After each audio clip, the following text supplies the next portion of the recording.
Many hear this law, many read about it, many discuss it, yet they remain hearers only.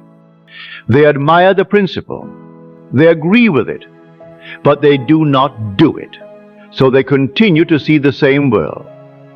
What you feel deeply is far more important than what you are thinking. You may think about doing something for a long time and never do it.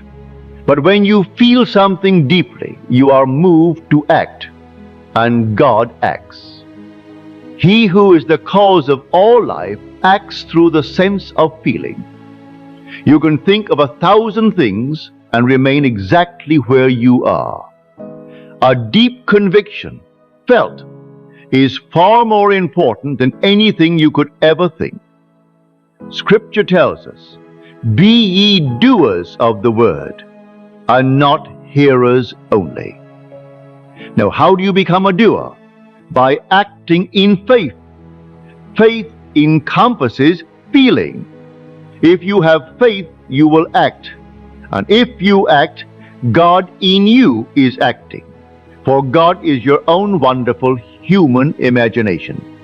But if I am a doer of the word, and not a hearer only, I persevere.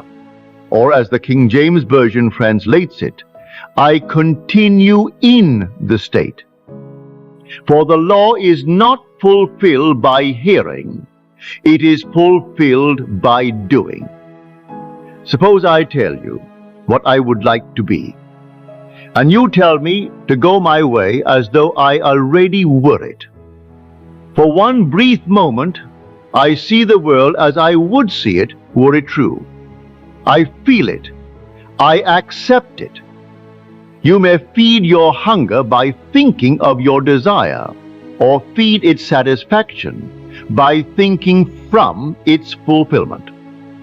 Then I turn away, and 5 minutes later I return to my old state. I have become a forgetful hearer. I heard, but I did not continue in it. The secret is perseverance. For the law yields itself only to the man who continues in the state assumed. Remain faithful to what you have accepted.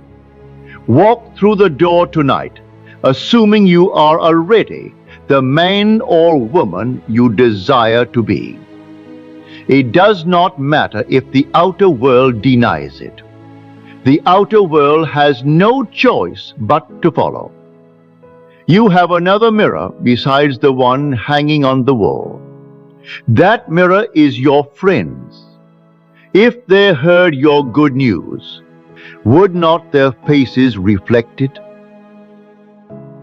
Were you not liberated from your past when you saw your friends' faces reflecting what you wanted them to see?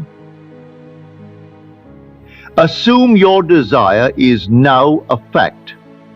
Feel its reality. Hear their congratulations. See their joy. See your face reflected in theirs, for they are your living mirror. Conjure a living mirror. See those who know you best. Let them hear of your accomplishment. Let them accept it as permanent. If they love you, they will rejoice with you. Now remain in that state. Do not forget what you have seen. Do not turn away and forget what manner of man you are. You are the operant power. It does not operate itself. You may hear of it. You may read of it.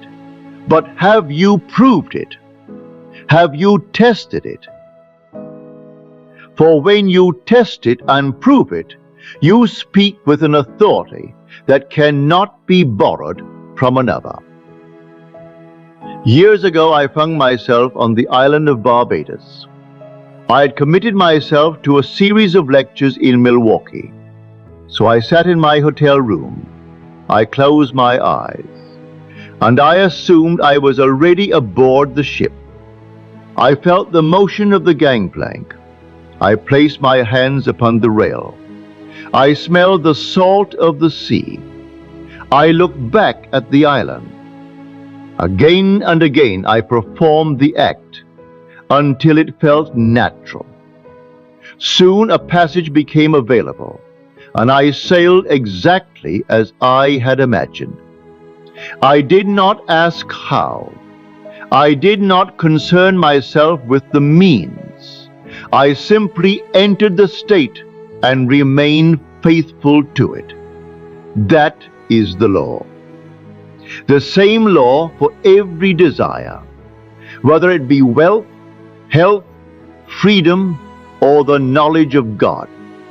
Assume your desire is fulfilled. Persist in that assumption. Continue in that state, and do not be a forgetful hearer. Be a doer. For the man who looks into the perfect law of liberty and perseveres shall be blessed in all that he does. And tonight, do not leave that man.